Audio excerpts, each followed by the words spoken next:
All India trade union Congress ने मुंबई के आजाद मैदान में अपने 40 साल पूरे होने के उत्सव पर 4 दिन का रैली आयोजित किया है। इस रैली में 3000 से ज्यादा लोग शामिल हुए हैं। देश के विभिन्न व्यवसाय से आए लोगों में काफी उत्साह दिख रहा था। AITUC अपने 4 दिन की रैली में व्यापारी को एकत्रित करना चाहते हैं। FDI का पुरजोर विरोध करना इस रैली का एक मुख्य कारण भी है। देश के बड़े छोटे सरकारी, गैर सरकारी, रिटेल, होलसेलर्स सबसे AITUC की सेक्रेटरी ने अपील की है कि देश से ज्यादा लोग जुड़े और AITUC के इस मुहिम को कामयाब बनाएं। उनके सबसे पुराना मजदूर संगठन AITUC उसका 40th नेशनल कॉन्फ्रेंस है। उस नेशनल कॉन्फ्रेंस की बिगिनिंग पे ये महारैली हुआ है।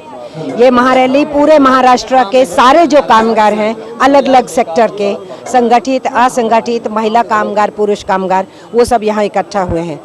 मकसद ये है कि हम देश की सरकार से और राज्य की सरकारों से ये कहना चाहते हैं कि तुम्हारा हृदय धड़क रहा है पूंजीपतियों के लिए, ब्लैक मार्केटर्स के लिए, करप्ट लोगों के लिए, लेकिन ये जो कामगार है जिनकी वजह से देश चलता है, सेवाएं चलती हैं, पैदावार होती है, मैन्युफैक्चरिंग प्रोडक्शन होती है, उनकी मांगों का क्या होगा। उन पे महंगाई लद रही है, बेरोजगारी बढ़ रही है, ठेकेदारी प्रथा है, न्यूनतम वेतन नहीं मिलता है, जो सरकारी काम करते हैं उनको सरकारी कर्मचारी का दर्जा नहीं है। ये सब जताने के लिए आए हैं क्योंकि 4 दिन ये सम्मेलन इन पे चर्चा करेगा। क्या आपका सीधा हमला FDI के ऊपर है जो गवर्नमेंट इंप्लीमेंट करना चाहती है? देखो, हम समझते हैं कि पहले ही बहुत हालत लोगों की पतली है।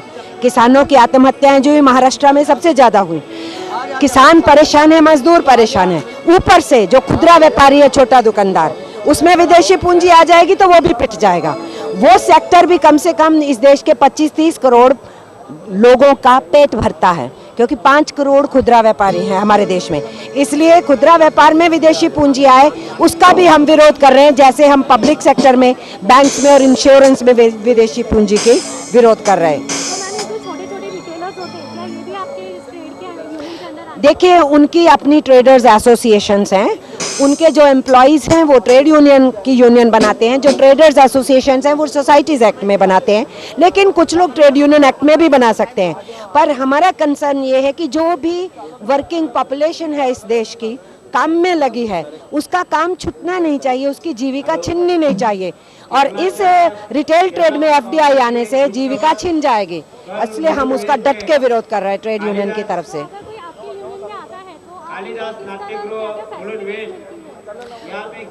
देखिए, ये फैसिलिटी के लिए नहीं होता है।